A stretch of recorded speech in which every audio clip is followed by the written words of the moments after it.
ભરૂચ જિલ્લાના આસોદ તાલુકાના ઇલાવ ગામમાંથી આસ્થા અને ભક્તિનો અનોખો નજારો જોવા મળ્યો।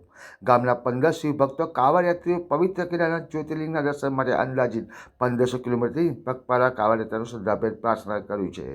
યાત્રાની શરૂઆતમાં ઇલાવ ગામને રામજી મંદિર, ભીડબંદર મહાદેવ મંદિર, વેરાઈ માતા મંદિર અને હનુમાનજી મંદિરના દર્શન કરી પૂજન સાથે કરવામાં આવી હતી। હર હર મહાદેવના ગુડના જય ઘોષ વચ્ચે ગ્રામજનોએ હાર પહેરાવી અને શુભેચ્છાઓ સાથે યાત્રીઓને ભાવભીની વિદાય આપી હતી। યાત્રીઓ દરરોજના અંદાજિત 60 કિલોમીટરનું અંતર કાપી લગભગ 28 દિવસમાં ઉત્તરાખંડના પવિત્ર કેદારનાથ ધામ પહોંચશે। ત્યાં ભગવાનના શિવને પવિત્ર જળ અર્પણ કરી જળ અભિષેક કરશે, ત્યારબાદ પોતાના વતન ઇલાવ ગામ પરત ફરશે। આ પ્રસંગે તાલુકા પંચાયતના સભ્યો, ગ્રામ પંચાયતના પ્રતિનિધિઓ, મોટી સંખ્યામાં ગ્રામજનો ઉપસ્થિત રહી યાત્રીઓને શુભકામનાઓ પાઠવી અને તેમની સુખદ તથા સફળ યાત્રા માટે પ્રાર્થના કરી હતી। હર હર મહાદેવ। અમે ઇલાવ ગામના 15 કાવડ યાત્રીઓ છે।